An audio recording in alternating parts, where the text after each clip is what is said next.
இன்றைக்கி கம்மங்கூழ் எப்படி செய்கிறதுன்னு பார்க்கலாம் வாங்க. கம்மங்கூழ் செய்யறதுக்கு நான் இந்த மாதிரி டம்ளரில் 1 டம்ளர் கம்பு மாவு எடுத்துருந்தேங்க.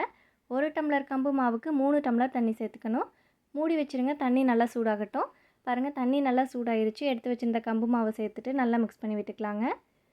கட்டி இல்லாமல் இருக்கிறக்காக நான் இந்த மாதிரி வடைக்கரண்டியை வச்சு ப்ரெஸ் பண்ணி விடுறேங்க. இது கொஞ்சம் ஈஸியாக இருக்கும்.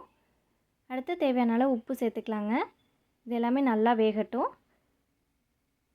இப்போ பாருங்கள், நல்லா வெந்துருச்சு. அடுப்பை ஆஃப் பண்ணிவிட்டு ஆற வச்சிடலாம். ஆறுனதுக்கப்புறம் பாருங்கள், நல்லாவே திக்காயிடுச்சு.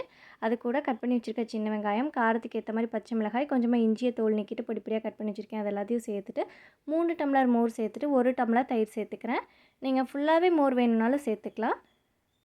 வேக வைக்கும்போதே நம்ம உப்பு போட்டிருக்கோங்க. உப்பு பத்தாமல் இருந்துச்சுன்னா இந்த ஸ்டேஜில் பொடி உப்பு போட்டுட்டு நல்லா மிக்ஸ் பண்ணி விட்டுக்கோங்க. அவ்வளோதாங்க, ரொம்பவே டேஸ்டியான கம்மங்கூழ் ரெடி. ஃபுல் வீடியோவை கண்டிப்பாக செக் பண்ணி பாருங்கள். உங்களுக்கு இந்த வீடியோ பிடிச்சிருந்துச்சுன்னா என்னோட சேனலை சப்ஸ்கிரைப் பண்ணிக்கோங்க. தேங்க்யூ.